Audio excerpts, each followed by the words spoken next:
그래도 제 큐티 수준이 낮은 수준이 아닌데 꼬박꼬박 반응을 잘하더라고요. 예, 예. 자, 이제 켜졌습니다. 예.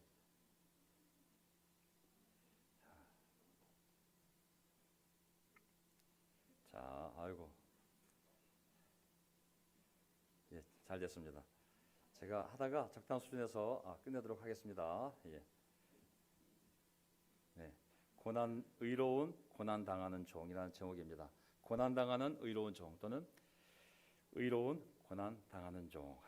자, 앞으로도 어려운 분들 교회 나오기 어려운 분들 계시면 저희가 방문을 해서 같이 예배도 드리고 그렇게 교제도 나누면서 하려고 하니 누구든 어려운 분들 계시면 알려주시기 바랍니다. 되게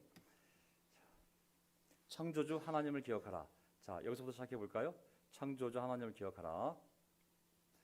창세기 1장 1절 태초에 하나님이 천지를 창조하셨다. 신앙의 기본이잖아요. 모든 것이 하나님의 소유라는 점, 만물에 대한 주권, 주인된 권리가 하나님께 있다는 것을 항상 우리가 인정하면서 살아야 되지 않겠습니까? 우리께 아무것도 없습니다. 창조주 하나님께 다 소유가 있습니다. 창세기 1장 27절 하나님이 당신의 형상대로 사람을 창조하셨으니 곧 하나님의 형상대로 사람을 창조하셨다. 하나님이 그들을 남자와 여자로 창조하셨다. 사람은 흙으로 만들어진 존재입니다. 다만 그 영혼이 하나님의 형상을 닮은 것뿐이죠. 사람은 흙으로 만들어졌기 때문에 하나님을 떠나서는 살 수가 없는 존재입니다. 절대로. 그리고 사람은 창조주가 아니라 피조물이기 때문에 항상 그 창조주의 말씀에 따라 살아야만 하는 존재입니다. 우리에게 자유의지를 주었지만, 능력이 있지만 우리는 철저하게 하나님의 말씀을 따라, 인생 매뉴얼인 하나님의 말씀을 따라 살아야만 하는 존재임을 항상 기억을 해야 됩니다. 창세기 2장 24절 그러므로 남자는 아버지와 어머니를 떠나 아내와 결합하여 한 몸을 이루는 것이다. 결혼은 하나님이 만든 제도입니다. 성경에 결혼 제도는 있지만 이혼 제도는 없습니다. 이혼은 인간의 죄로 말미암아 인간에 의해서 만들어진 것이죠. 하나님은 결혼 제도만 만들었습니다. 창세기 1장 28절에 하나님께서 그들에게 복을 내리시며 말씀하셨다. 자식을 많이 낳고 번성하여 땅을 가득 채우고 지배하여라. 이 말씀을 이 1장 28절의 축복의 말씀이 유지되려면 창세기 2장 24절 결혼이 있어야지만 이 축복의 말씀이 가능한 것이거든요. 그래서 모든 결혼 관계는 하나님의 법대로 살 때 최고의 열매를 맺을 수 있는 것입니다. 자, 창세기 3장 17절 남자에게는 이렇게 말씀하셨다. 너는 죽는 날까지 수고를 하여야만 땅에서 나는 것을 먹을 수 있을 것이다. 아담과 하와가 죄를 지고 난 다음에 하나님이 뱀에게 그리고 여자에게 남자에게 말씀하셨는데 남자에게는 이렇게 말씀하셨다. 너는 죽는 날까지 수고를 하여야만 땅에서 나는 것을 먹을 수 있을 것이다. 19절 너는 흙에서 나왔으니 흙으로 돌아갈 것이다. 죄의 대가가 무서운 것이라고 말씀드렸어요. 죄의 대가는 인생의 많은 고통을 에덴 동산에서 마음껏 따먹는 인생에서 땅에서 도풀이 나오고 땀을 흘리며 애를 써야지만 열매를 먹을 수 있는 인생으로 바뀌지 않았습니까? 죄의 대가는 삶의 고통이고 또 죄의 대가는 죽음입니다. 죽음. 모든 인간은 이 아담을 통해서 들어온 이 죄로 말미암아 모두 그 죄를 짓고 모두 죽게 되어 있다는 사실을 항상 기억해야 됩니다. 모든 인간은 확정적인 죽음, 죽을 수도 있고 안 죽을 수 있는 것이 아니라 확정적인 죽음을 안고 살아가는 유한한 존재라는 사실을 항상 창세기는 우리에게 기억시키는 거거든요. 그래서 오늘 찬송가 가사처럼 살아있는 동안 기회가 있을 때 하나님을 찾고 죄를 용서하는 것. 이사야 55장 오늘 마수경제가 환영할 때 설명이 있잖아요. 만날 수 있을 때 하나님을 찾으라고. 그래서 우리 인생의 가장 중요한 목적은 뭐냐면 내가 살아있는 동안에 나의 창조주 하나님을 찾고 그분으로부터 나의 모든 죄를 용서받고 그리고 죽지 않고 살 수 있는 영원한 생명을 얻는 것이 인생의 가장 중요한 목적 중에 하나입니다. 아멘. 그래서 이제 모든 죄인들이 이제 죄가 퍼져나가면서 살인 사건도 발생하고 그러면서 이제 그 과정 중에 가인이 아벨을 죽이고 셋이 태어났는데 그 셋의 후손들 하나님을 찾고 인정하고 예배드리는 믿음의 후손들 하나님을 믿는 후손들이 생겼는데 그게 바로 에녹 그리고 노아가 되겠죠. 노아 자식이 3명인데 셈함 야벳 중에서도 특히 셈 계열로 하나님께 예배드리고 하나님을 찾는 그런 후손들이 유지가 되었습니다. 그래서 셋에서 노아에서 내려오다 보면 데라가 있고 데라의 아들이 아브라함이잖아요. 그래서 하나님 이제 전 세계에 흩어져 살고 있지만 언어가 다른 채 살고 있지만 하나님을 모르며 죄 가운데서 타락하여 살아가고 있는 온 인류를 구원하기 위하여 하나님 형상을 닮은 인류를 구원하기 위하여 하나님의 프로젝트를 가동하는데 창세기 12장에 나와 있는 아브라함 이야기죠. 그리고 두 번째 창조주 하나님을 기억해야 되고 그 다음에 구원주 하나님을 우리가 반드시 기억해야 됩니다. 우리의 구원자 하나님 창세기 12장 2절에 보면 내가 너로 큰 민족이 되게 하고 아브라함을 불러서 하신 말씀입니다. 내가 너로 큰 민족이 되게 하고 너에게 복을 주어서 네가 크게 이름을 떨치게 하겠다. 너는 복의 근원이 될 것이다. 땅에 사는 모든 민족이 너로 말미암아 복을 받을 것이다. 자, 하나님의 라이언 일병 구하기 프로젝트, 인류를 구하기 위한 계획이 본격적으로 인간 역사에 등장하게 되는데 예수님을 기준으로 했을 때 예수님 전에 2000년 전이 아브라함이에요. 아브라함. 예수님 후 2000년이 우리가 살고 있어요. 지금부터 4000년 전에 하나님이 이 아담, 셋, 에녹, 노아 그리고 노아의 자손 중에 아브라함 이 믿음의 후손 중에 아브라함을 부르셔가지고 이제 먼저 그에게 복을 주고 그리고 그 후손들이 복을 받고 그리고 그 후손 중에 어떤 누군가를 통해 모든 민족이 복을 받는 그 계획을 하나님이 발표하신 거예요. 일단은 네가 먼저 복을 받고 내게 와서 너의 후손들의 복을 받고 그리고 그 후손들 가운데 한 사람을 통해 모든 민족이 복을 받는 그 복은 하나님을 알고 하나님 관계를 회복하고 그리고 영원한 생명을 얻는 그 복을 말씀하시는 거겠죠. 그래서 창세기 22장에 가면 더 구체적으로 그 계획을 알려줍니다. 창세기 20장 8절을 보게 되면 아브라함이 그 외아들 이삭을 기꺼이 하나님 말씀에 순종하여 바치려고 하였을 때 하나님의 그 진심을 보고 다시 한번 그 하나님의 축복의 언약을 재확인해 주는데 8절을 보게 되면 네가 나에게 복종하였으니 세상 모든 민족이 너의 자손의 덕을 입어서 복을 받게 될 것이다. 더 구체적으로 네가 복을 받고 너의 후손들이 받고 너를 통해서 많은 민족이 복을 받을 건데 더 구체적으로 세상 모든 민족이 내 자손의 덕을 입어서 특별히 한 사람 딱 찍어서 내 후손 중에 한 사람을 통해서 모든 민족이 복을 받게 될 거라고 말씀하셨잖아요. 근데 이 약속은 이제 반복이 돼요. 누구에게 반복이 되냐면 창세기 26장을 보게 되면 이삭에게 반복을 하게 돼요. 이삭에게도 이 땅을 떠나지 마라. 내가 너희 아버지하고 약속을 했지만 네가 여기에 머무르면 내가 너에게도 복을 주고 네 자식들에게도 복을 주고 네 후손 가운데 한 사람을 통해 모든 민족이 복을 받게 할 거라고 말씀하시거든요. 또 28장을 가게 되면 또 이삭의 아들 야곱에게 똑같이 말씀하세요. 야곱아 기억해라. 내가 반드시 너에게 복을 주고 네 자식에게 복을 주고 그리고 네 후손 가운데 한 사람을 통하여 모든 민족이 복을 받게 할 거라고 똑같은 약속을 반복하는 거거든요. 그래서 이 대표성의 원리와 선택의 원리라는 게 있어요. 예를 들면 하나님이 아브라함을 택할 때는 아브라함과 아브라함의 자식과 후손들까지 함께 선택에 포함이 되는 거예요. 다윗을 선택한 것은 다윗을 왕으로 선택하는 것은 다윗만 뿐만이 아니라 다윗의 후손들도 하나님의 말씀만 지키면 그 왕으로 선택되어지는 똑같은 선택을 받은 것처럼 모든 사람은 하나님의 선택을 받은 그리스도 안에 있으면 우리도 하나님의 선택을 받고 똑같은 그리스도의 복을 우리가 누리는 줄 믿습니다. 아멘. 그래서 이제 보세요. 신명기 29장을 보게 되면 하나님은 이제 그 계획을 이루기 위해 제가 말씀드렸죠. 하나님은 공동체를 만드시는 분이라고. 어떻게 만드냐면 언약을 통해서 꼭 언약을 통해서 하나님은 자신의 공동체를 만들어요. 그 공동체를 구약에서는 하나님의 백성 이스라엘 된 것이고 신약에서는 하나님의 백성 교회가 된 줄 믿습니다. 아멘. 둘 다 언약을 통해서 이 구원 계획을 이뤄가는 거거든요. 왜? 구원은 절대 혼자 이뤄갈 수 있는 것이 아니에요. 공동체 안에 있어야 돼요. 공동체 안에. 아무리 영적이라도 혼자 구원을 이뤄갈 수가 없어요.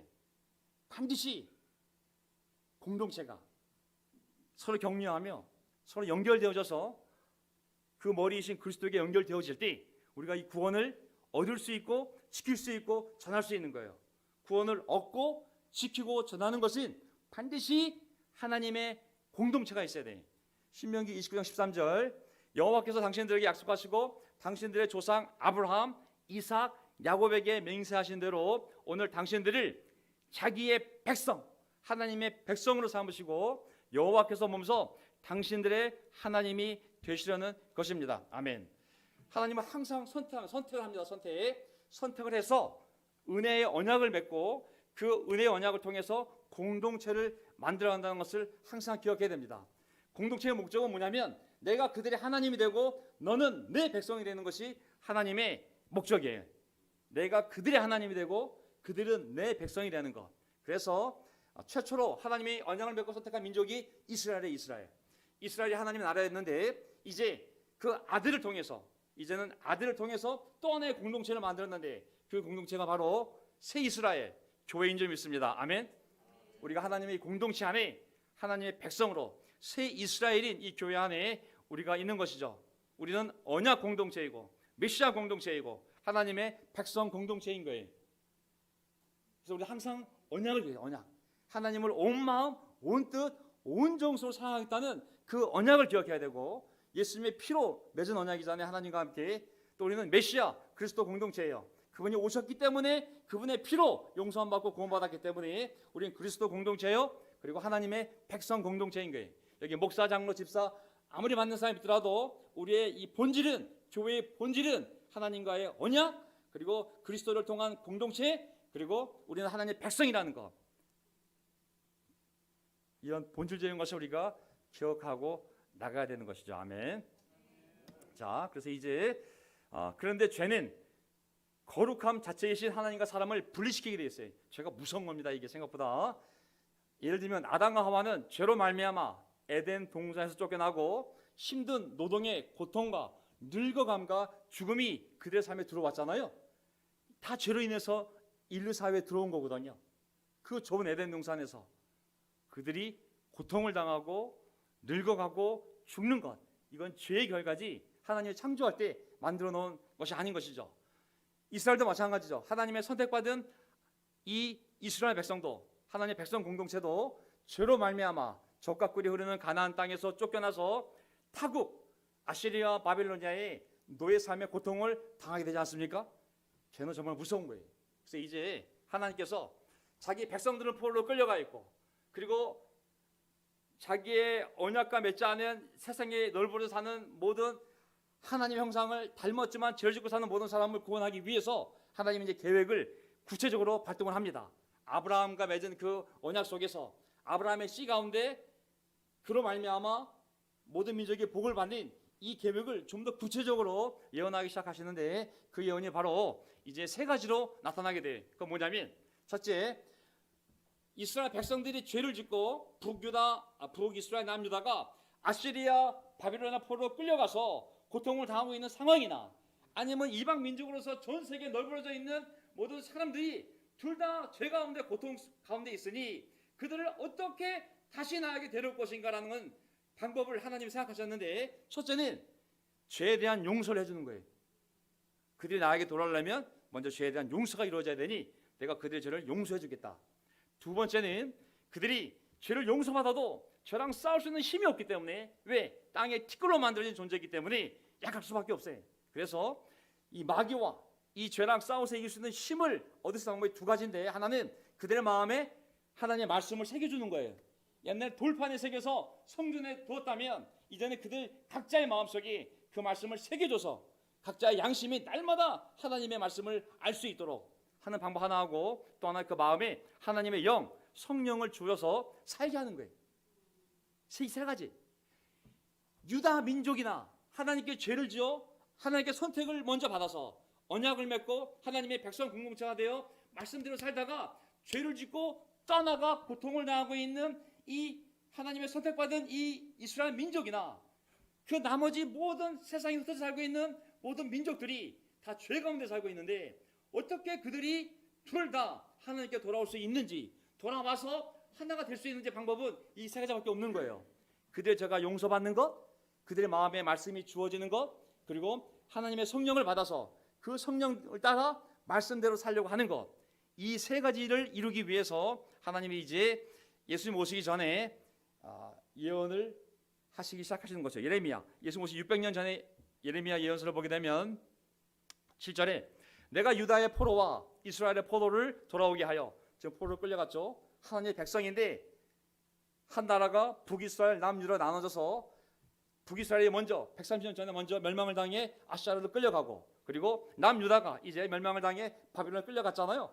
남의 나라 가서 하나님의 백성이 포로 생활하며 고통을 당하고 있는데 내가 그들을 옛날과 같이 다시 회복시켜 놓겠다. 8절, 나는 그들이 나에게 지은 모든 죄악에서 그들을 깨끗이 씻어주고 그들이 나를 거역하여 저지른 모든 죄를 용서하여 주겠다. 포인트가 뭐예요? 죄의 용서인 거예요. 죄의 용서. 죄의 용서. 내가 먼저 죄를 다 용서해 주겠다고. 제사를 드리지 않아도 그들이 회개만 하면 난 다 용서해 주겠다고. 그래서 내게 돌아오는 이 회복을 시작하겠다는 말씀이잖아요. 죄 용서 굉장히 중요합니다. 그 다음에 하나님의 영, 에스겔 36장 26절. 에스겔 36장 26절. 너희에게 새로운 마음을 주고, 에스겔은 포로로 끌려갔을 때, 1차 포로로 끌려갔을 때 포로기에 있던 예언자예요. 포로로 끌려간 상태에서 이 에스겔이 포로로 끌려간 동족에게 희망을 주기 위하여 하나님이 세운 예언자잖아요. 뭐라 얘기했냐면 너희에게 새로운 마음을 주고 너희 속에 새로운 영을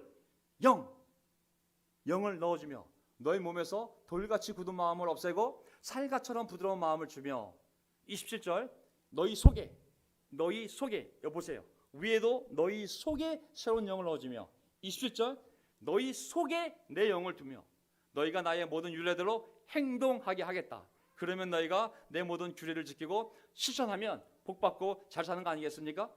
그래서 이 하나님의 영이 새로운 영인데 이 영을 사람 안에 넣어줌으로 말미암아 그 영의 힘으로 하나님의 말씀대로 따라 살면서 이제 불순종하여 멸망당하는 것이 아니라 순종하여 복받는 인생이 되게 하겠다고 하나님이 말씀하신 것이죠. 어디다 영을 주면 너희 속에, 속이라는 것은 쾌레브라고요. 히브리 단어가 있어요. 그 존재의 가장 깊은 것, 그 사람의 영혼, 그 사람의 마음에 그 존재의 가장 중심, 가장 깊은 곳이 바로 이 속이라는 히브리 단어예요. 가장 깊은 곳에 하나님의 영을 넣어주겠다고. 그 영이 너희들을 인도할 거라고.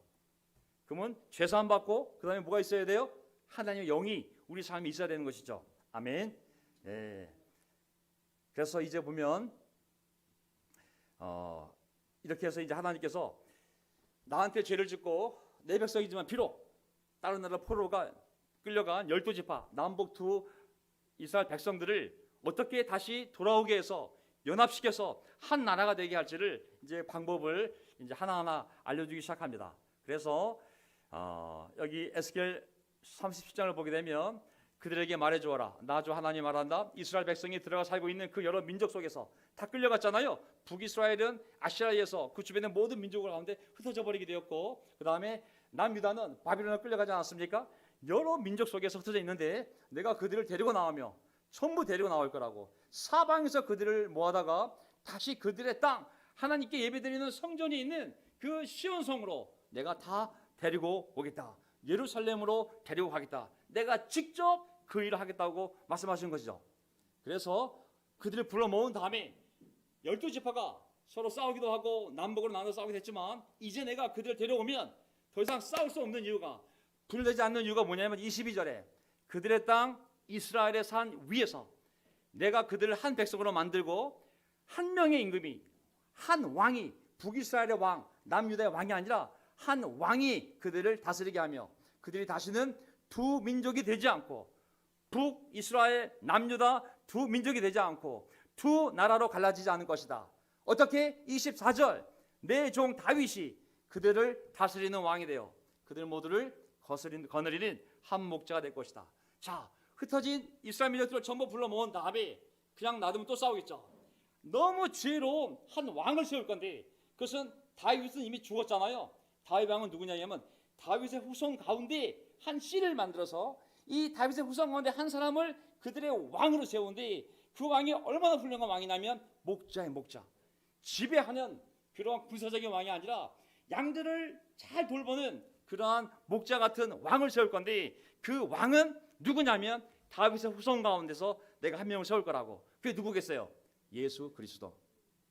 다윗의 후손으로 오신 예수 그리스도. 마리아는 레위 지파의 후손이고 아버지 요셉은 물론 가문만 아버지지 피는 섞이지 않았죠. 요셉은 이 유다 지파, 이 다윗의 후손이잖아요. 그래서 하나님의 관심은 유다와 이스라엘에게만 국한된 것이 아니었다. 예언자들은 이방인들이 하나님을 찾아와 예배할 때를 기다리고 예언하고 있었다. 그래서 이 일을 이룰 종에 대해서 말씀하신다. 원래 하나님은 순종하는 종들을 통해 역사하신다. 무슨 말이냐면, 자, 하나님이 이제 이방인들도 불러오고 방금 말씀한 이 유대인들에 대한 계획을 이뤄야 되는데 이걸 누군가 해야 돼요. 하려면 종이 필요해. 종은 뭐냐면 노예라는 개념이 아니라 내 인격과 자유의지가 있지만 기꺼이 하나님의 뜻에 순종할 마음을 가진 그 사람을 종이라고 하는 거예요. 종. 하나님이 이 종이 있어야 역사하는 거예요. 그냥 강요해서 율법적으로 명령하고 막 협박하고 두려움을 줘서 수동적으로 해야 될 사람이 아니라 기꺼이 하나님을 신뢰하기 때문에 기꺼이 하나님의 뜻을 이루고 싶은 그 종들을 통해 하나님이 이 일을 이루어가시는데 그 종이 누구겠어요? 그렇죠, 예수 그리스도. 그래서 이제 예언서에 보면은 하나님의 뜻을 이루는 하나님의 종들에 대한 이야기가 나오기 시작하시는 것이죠. 이 종을 통해서 하나님은 하나님이 먼저 선택한 이 유대인들을 회개시키고 죄사함 받고 성령을 받게 만들고 또 믿지 않는 세상에 있는 이방 민족들도 불러서 이들도 회개시키고 하나님을 믿고 성령을 받게 하는 이 종이 필요한 것이죠. 이 종이 바로 예수 그리스도인 것이죠. 예수 그리스도. 우리는 그를 메시아 그리스도라 부르는 거예요. 메시아 그리스도는 같은 단어잖아요. 기름을 부어 종으로 인정하다는 뜻이잖아요. 하나님의 아들이 기꺼이 그 종의 마음으로 아버지의 뜻을 받들어 제가 그 일을 하러 가겠습니다 하고 이 땅에 오신 것이죠. 그래서 이제 세 번째 포인트, 하나님의 의로운 종 예수 그리스도. 하나님의 의로운 종 예수 그리스도. 어저께 이제 이 말씀을 전하는데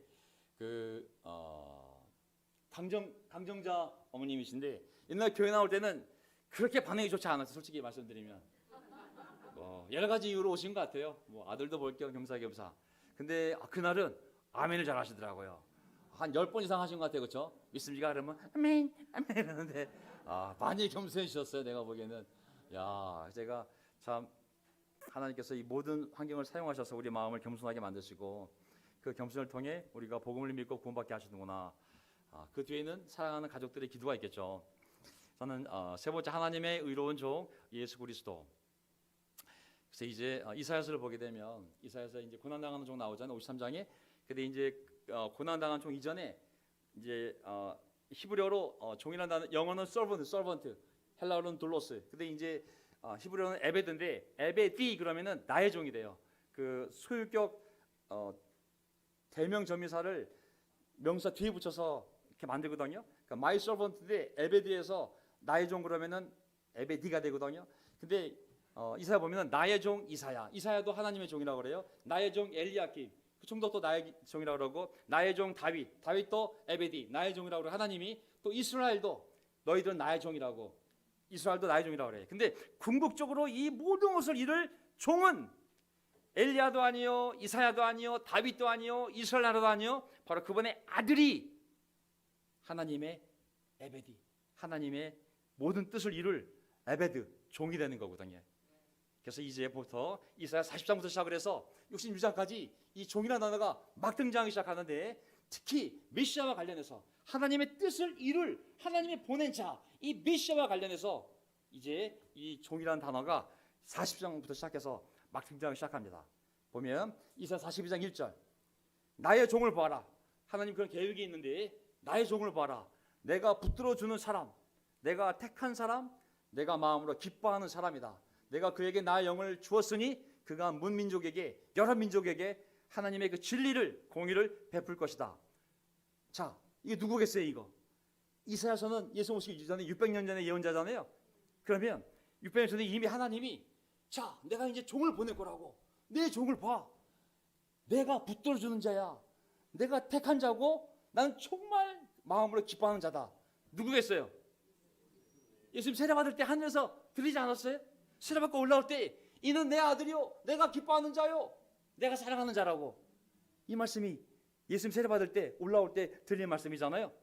내 아들을 내가 종으로 보냈다고. 왜? 내 말에 순종해서 내 뜻을 이룰 거기 때문에 내 아들을 종으로 보낸 거라. 노예란 뜻이 아닌 거죠.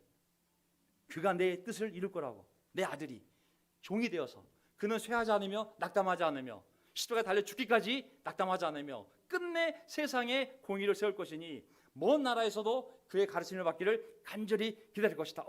먼 나라는 뭐예요? 이방인들도 내 종을 기다릴 거라고. 지금은 모르지만 아무것도 좀 있으면 나를 모르는 저 이방인들도 내 아들을 보내면 내 아들이 종이 되어서 막 진리를 선포하면 언젠가 세상 저 끝에 있는 나라들도 내 아들의 가르침 받기를 간절히 기다릴 거라고. 아멘. 우리가 예수님 오신 다음에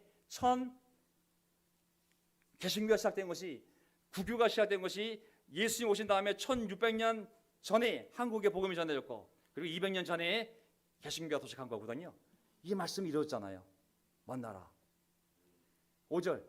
자, 하나님께서 하늘을 창조하여 버시고, 창조주 하나님 땅을 만드시고 거기 사는 모든 것들을 만드셨다. 창조주 하나님 땅에 걸어다니는 사람들에게 목숨을 주셨다. 그리고 그 하나님 말씀하신다. 나 주가 의를 이루려고 너를 불렀다.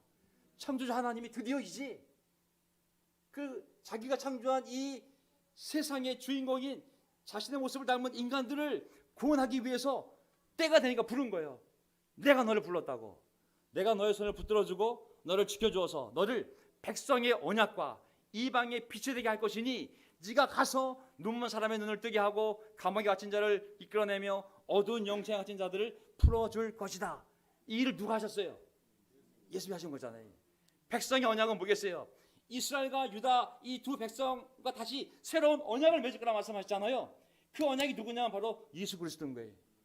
이제 이스라엘 백성들은 언약으로 오신 예수 그리스도를 통해서만 하나님과의 관계를 다시 회복하고 새로운 언약, 신약 속에서 놀라운 백성이 될 수 있는 것이죠. 이방의 빛, 이방인들은 캄캄한 어둠 속에 살고 있는데 하나님이 없으니 얼마나 캄캄하겠어요. 하지만 이 캄캄한 어둠 속에 사는 이방인들에게 빛이 비치는 거예요. 그 빛이 누구예요? 예수 그리스도예요. 그분이 오실 때 눈먼 사람은 눈을 뜨게 되고 감옥에 갇힌 사람들은 풀어나고, 이 놀라운 기적들이 이제 예수 그리스도를 통해 일어난다는 것을 말씀하신 것이죠. 모두를 하나님께로 돌아오게 하는 일, 돌아와서 하나님의 백성이 되게 하는 일, 그래서 하나님의 의를 이루는 일을 그 종이 감당할 건데, 그 종이 바로 예수 그리스도가 되셔. 그분이 오셔서 이 놀라운 일들을 기적을 통해 해 나가신 것이 신약의 역사인 줄 믿습니다. 아멘. 자, 그래서 이제 빨리 가보겠습니다. 이사야 49장 5절. 내가 태어나기도 전부터 야훼께서는 나를 그의 종으로 삼으셨다. 그 이유는 뭐냐면 이스라엘 민족을 주님께로 돌아오게 하고 흩어진 이스라엘을 다시 불러 모으시려고 나를 택하셨다. 그래서 나는 주님의 귀한 종이 되었고 하나님은 내 힘이 되셨다. 그러면서 이 일뿐만 아니라 주님께서 이렇게 말씀하셨다. 네가 나의 종이 되어서 야곱의 지파들 12지파들을 일으키고 이스라엘 가운데 살아남은 자들을 돌아오게 하는 것은 오히려 너에게 가벼운 일이 될 거라고. 진짜 네가 할 일이 있는데 그것은 땅끝까지 나의 구원이 미치게 하려고 내가 너를 여러 민족의 빛으로 삼았다고 말씀했잖아요. 예수님이 오셔서 하나님의 잃어버린 양에게 먼저 와서 북이스라엘과 남유다 포로로 끌려갔다 돌아와 정착하고 있는 하나님의 백성들에게 먼저 언약을 베풀겠지만 그거는 오히려 가벼운 일이라고. 진짜 일이 남아있는데 그 진짜 일은 뭐냐면 땅 끝까지 흩어져 사는 모든 민족에게 하나님의 구원을 전하는 거예요. 빛으로서. 이게 진짜 일이라고. 예수님이 이 일을 이루신 줄 믿습니다. 아멘. 그래서 우리가 잘 아는 이사야 53장을 보게 되면 그 일을 이루기 위해서 그 종이 많은 고난을 당해야지만 땅 끝까지 하나님의 복음이 전파되는 일을 할 수가 있는 거예요. 그래서 미리 예언을 했어요. 십자가에 달려 죽음으로 말미암아 그가 인류의 모든 죄를 용서받게 하고 그 죄가 용서받다는 그 기쁜 소식을 전 세계에 전파하기 위해서는 먼저 그가 고난을 당하고 죽어야 되기 때문에 이사야 53장을 보게 되면 그는 고난을 당하고 그 종이 할 일은 뭐냐면 고난을 당하는 거예요. 난 뒤에 그는 생명의 빛을 보고 만족할 것이다. 나의 의로운 종이, 나의 의로운 종 누구겠어요? 그분의 아들이요 바로 예수 그리스도죠. 자기의 지식으로 많은 사람을 의롭게 할 것이다. 이것이 바로 600년 뒤에 하나님의 아들로 이 땅에 오신 하나님의 종이요 하나님의 메시아 그리스도인 바로 예수께서 이 땅에서 이루신 일인 줄 믿습니다. 아멘. 우리가 이분을 통해 하나님께 돌아올 수 있게 된 것이죠. 그래서 이제 미가서 보게 미가서는 북이스라엘에 예수 오시기 전에 700년 전에 예언자인데 이미 유다 민족만 돌아오는 것이 아니라 전 세계에 있는 모든 민족이 예루살렘으로 모여들 것을 미리 예언했어요. 그날이 오면 주님의 성전에 서 있는 주님의 산이 예루살렘 이 시온산이 산들 가운데서 가장 높이 솟아서 모든 언덕을 아래로 내려다보며 우뚝 설 것이다. 민족들이 구름처럼 그리로 몰려올 것이다. 아멘. 저는 교회 사람들이 구름처럼 이렇게 올라왔으면 좋겠어요. 아멘. 아니면 영국 왕 그거 황금마차 타고 입상한 거 보면서 야 예수님이 타야 될 거면 네가 타고 앉아있냐 저 마음속으로. 저는 너무 마음이 안타까워요. 영국을 보면 청교도 국가잖아요. 그 모든 백성들이 스포츠에 미쳐가지고 축구에 미쳐가지고 정말 너무 안타까워요. 미국도 기독교 국가거든요. 사실 정말 그들이 정말 하나님을 잘 믿어서 예수님을 잘 믿어서 그게 복을 받았는데 점점 그들이 예수님에 대한 열정이 떠나 세상적인 것에 열정이 바뀌는 거 보면 너무나 안타까워요. 사실은 민족들이 구름처럼 예루살렘으로 모여들 거라고. 왜 모여드냐면 2절 민족마다 오면서 이르기를 자 가자 우리 모두 주님의 삶으로 올라가자. 예루살렘으로 야곱의 하나님이 계신 성전으로 어서 올라가자. 주님께서 우리에게 주님의 길을 가르치실 것이니 주님께서 가르치는 길을 따르자 할 것이다. 율법이 시온에서 나오며 주님의 말씀이 예루살렘에서 나온다. 사도들이 성령이 임했을 때 처음으로 구원의 복음을 어디서 전했어요? 예루살렘 이 성전이 있는 시온산에서 전했잖아요. 그렇죠? 이 말씀이 이루어졌기 때문에 바로 예루살렘에서 이 시온산에서 첫 교회가 세워진 줄 믿습니다. 아멘. 예. 오늘날 이 시온은 교회 하나님의 백성을 의미하는 것이죠. 자, 끝내겠습니다. 아이고 동가 신약에서 그래서 이제 예수님이 오셔서 왜 예수님이 피를 흘리는 언약시라 하면서 왜 성찬인지 아시겠죠? 미리 예언했잖아요. 유다 민족을 위해서 이스라엘 민족을 위해서 내 아들이 내 종이 언약이 될 거라고. 그분이 와서 뭘 하겠어요? 당연히 자신의 피로 언약식을 세우는 거죠. 제자들과 함께 언약의 피를 이 포도주를 나누면서 알려주신 것이죠. 내 피를 통하여 너희들이 하나님과 새로운 언약을 맺고 하나님의 백성이 다시 될 수 있다는 거. 요한복음 1장을 보게 되면 온 세상에 무엇이 들어왔어요? 빛이 세상에 들어왔다고. 다만 그 어둠이 그 빛을 깨닫지 못했을 뿐이라고. 정말 참빛 하나님이 보내준 참빛이 있었는데 그 빛이 세상에 와서 모든 사람을 비추고 있었는데 사람들이 그것을 받아들이지 않고 깨닫지 않았다고. 하지만 그 빛을 받아들이고 그 이름을 믿는 자는 하나님의 자녀가 되는 특권을 주었다고 말씀하지 않습니까? 아멘. 우리가 그 이름을 믿었기 때문에 하나님의 자녀로서 여기 앉아있는 줄 믿습니다. 아멘. 예, 이 말씀이 우리 삶에 이루어졌어요. 예수님이 자기는 종이라고 말씀하셨어요. 왜? 인자는 섬김을 받으러 온 것이 아니라 섬기러 왔으며 인자는 무슨 얘기예요? Son of God, 사람의 아들이라는 뜻이에요. 왜? 하나님은 내가 비록 하나님이지만 너희들을 느끼고 너희들을 공감하며 너희들의 은혜로 너희들을 구원하기 위해서 내가 너희랑 똑같은 인간의 모습 마땅을 강조하기 위해서 사람의 아들 인자라고 표현을 썼어요. 난 하나님의 아들이야 라고 한 적이 없어요. 대신 나 인자야. 난 너희랑 똑같은 사람의 아들이야. 아주 겸손하게 말씀하셨거든요. 내가 왜 왔냐면 섬기러 왔다고. 난 종으로 온 거라고. 어떤 종? 모든 사람을 구원하기 위해 내 목숨을 바치기 위해 온 종으로 왔다고. 이사야 53장에는 종을 말씀하신 것이죠. 베드로가 첫 설교할 때 뭐라고 설교했어요? 여러분 각자 회개하고 예수 그리스도 이름으로 세례받아 죄 용서를 받으십시오. 아까 얘기했죠.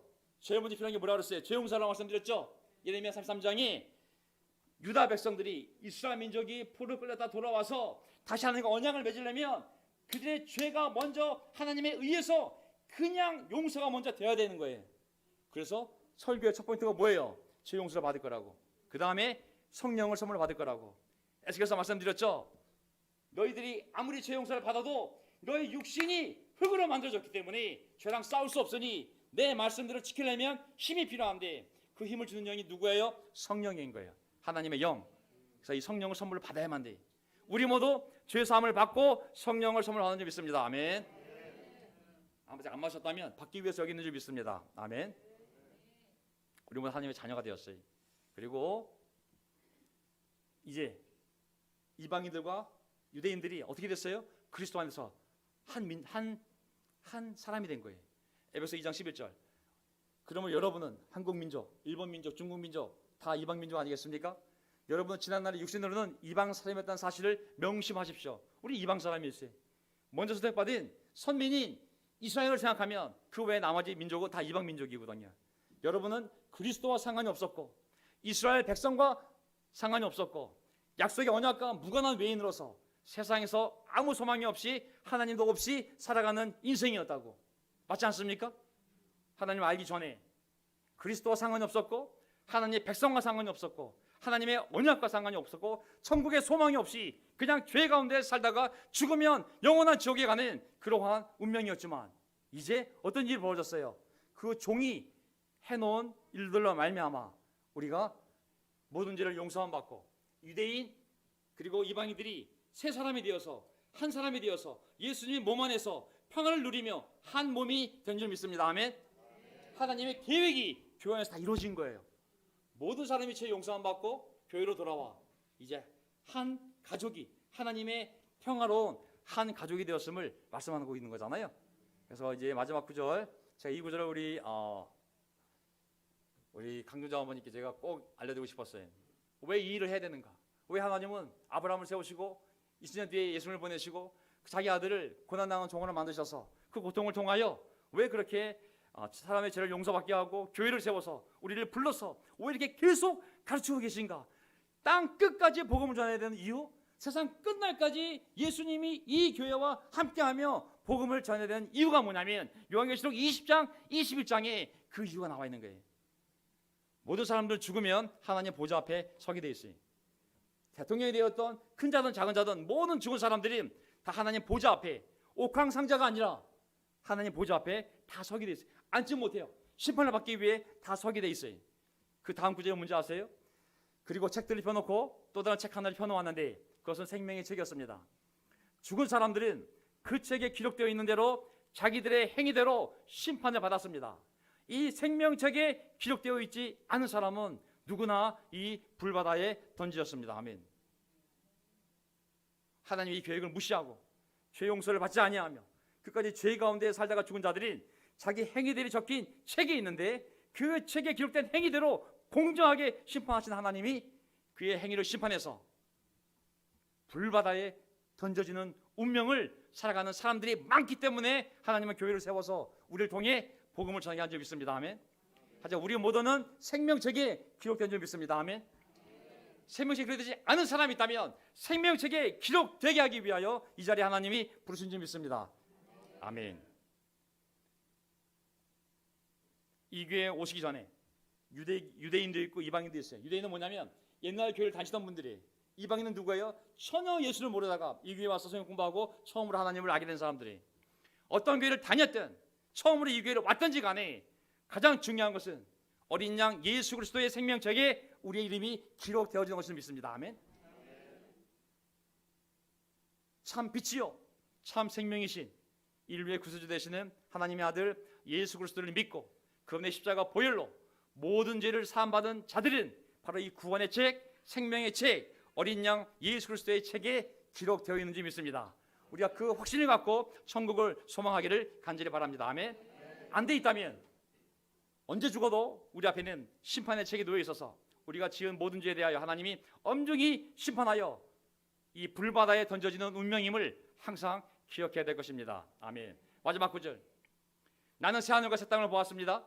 네, 그 강조자 어머니께 읽어드린 구절이에요.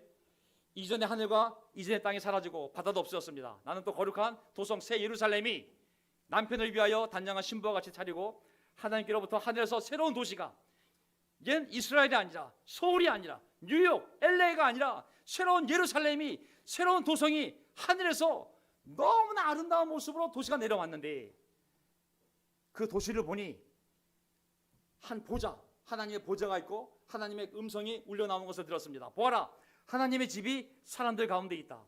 하나님이 그들과 함께 계실 것이요 그들은 하나님의 백성이 될 것이다.